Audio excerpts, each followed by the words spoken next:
Hey Magic the Gathering lovers, Matt here from TOTALmtg and welcome to today's video.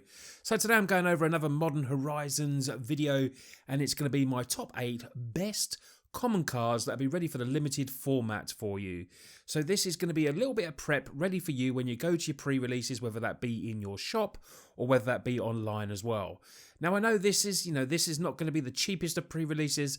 I spoke to some friends on my unboxing video, so make sure you go and check that out, where I luckily got an amazing box from Wizards of the Coast. They sponsored me and gave me a box and I opened it on the channels. That video link will be on the top and there'll probably be flags everywhere going up all over the screen for you to go and check it. But basically, some were saying it was going to cost $75. That was in Canada, I think, what it was going to cost for a pre-release. But if you do get to go to them, maybe you're going to do it online, I still think this is some good information for you of some cards that I think will be very, very good and useful to your deck. So these cards are not going to be in any sort of order. These are just my best 8 common cards.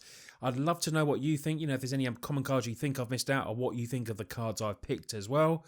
This is a very exciting set. There's going to be lots of, cool tribal stuff going on. We're going to have slivers, goblins. We've even got changelings in there so they can become any type of creature type. So they can become slivers or perhaps goblins as well. Bears, I think, are in there. And, of course, squirrels, my favourite squirrels. Anyway, without further ado, let's get on to the top 8 best common cards for Limited in Modern Horizons. So the first card I've chosen is Magmatic Sinkhole. This costs 5 and a red. Now, you've got to remember when you're playing pre-releases, removal is a premium.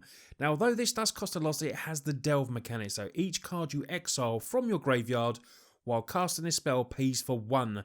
So potentially it could cost just the 1 red that you got to tap for and deal 5 damage to target creature or planeswalker. There's a few new planeswalkers in this set, but 5 damage to target creature.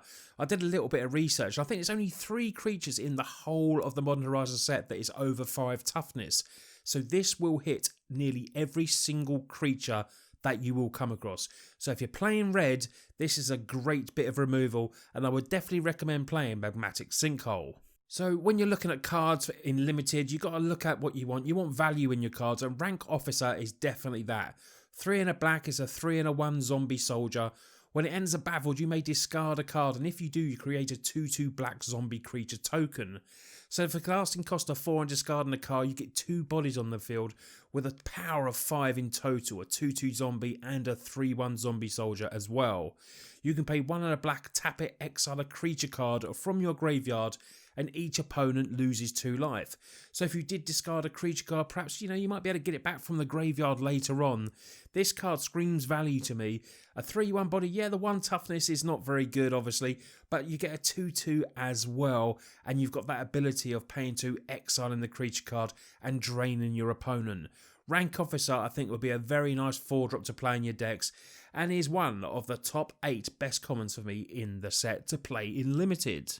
So I know a lot of you that know me would know I pick a lot of blue cards, but Reign of Revelation is an absolutely brilliant card for me. Instant speed, 4 mana, draw 3 cards and discard a card. The instant speed makes this for me absolutely brilliant. If you've been playing pre-releases, or if this is your first time that you will be going to one, a lot of the times you do end up with jazz hands, no cards in your hand.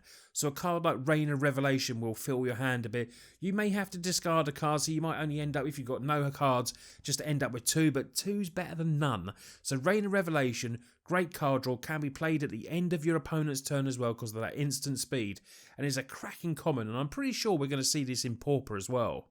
The next card on my list is Irregular Cohort. Much like the previous creature that we've just showed, this has value as well. 2 double white for a 2/2 changeling card. That means this card is every creature type, so it could be a bear, it could be a sliver, it could even be a squirrel. When Irregular Cohort enters the battlefield, create a 2/2 colourless shapeshifter creature token with changeling as well. So that does mean that you're going to be able to create potentially 2 more slivers, 2 more bears, 2 more. You get the idea with this card. You're going to be getting 2 creatures for the price of casting 1 card, and it's proper value, and they will only enhance any other tribal decks that you're playing. So if you're playing slivers, get the cohort in there as well if you can, because there's another 2 slivers waiting for your battlefield when you cast this card. Pondering Magies is the next card on my list. When it ends the battlefield, look at the top 3 cards of your library, then you put them back in any order. Ponder is an amazing card. This is not ponder, but this is ponder on a creature. You get a 3/4 body, you may shuffle your library, then you get to draw a card. So if there's nothing good there, shuffle them away, then draw your card. If not, put something on top that you want. This is sorting your library out how you want it, and you get a 3/4 body as well. For 5 mana, this is absolute value. Look, you get the ponder kind of effect, and then you get a nice creature and draw a card. This to me is proper value, and Pondering Magies, definitely if you draw a playing blue, this is a card you want to be playing. So 3 cards left on the list, and it wouldn't be a list without a big green stompy creature that you'll be playing in limited. Tusker is that creature. It's a 6/5 for 7/5 double green. Cycling for 3, discard this card, draw a card. So it's good early on if you need to cycle the card, and basically you need to get something where you might not have the lands, because what's good about this is when you cycle this, you may search your library for a basic land card, reveal that card, put it into your hand, then shuffle your library. Do this before you draw the card. So late game, this is going to be a big finisher for you, a big 6/5 ball beast, and early on it has its uses as well when you potentially obviously can't cast it. Tusker has value. Definitely put it in your green decks. It can be your finisher, or it can help you ramp out a little bit early on. Down to the final 2, and next in is Mob. Like I've said, removal is premium when you're playing limited. This costs 4 and a black but has Convoke, so your creatures can help cast this spell. Each creature spell you tap while casting spells pays for 1 mana of that creature's colour. So you're going to need a black creature on the field to cover that black mana, but it can still potentially cost you 0, and you get to destroy target creature. And that's any target creature, obviously. It's not, this is a really, really strong card. Could this see Pauper play as well? I definitely think so. But limited, this is premium removal. And if you're playing black, please put Mob in your deck. So the last card on my list, and I saved it, it's a blue card. One of my favourites in Modern now, Manowar. 2/2 for 2 and a blue. When it enters the battlefield, return target creature to its owner's hand.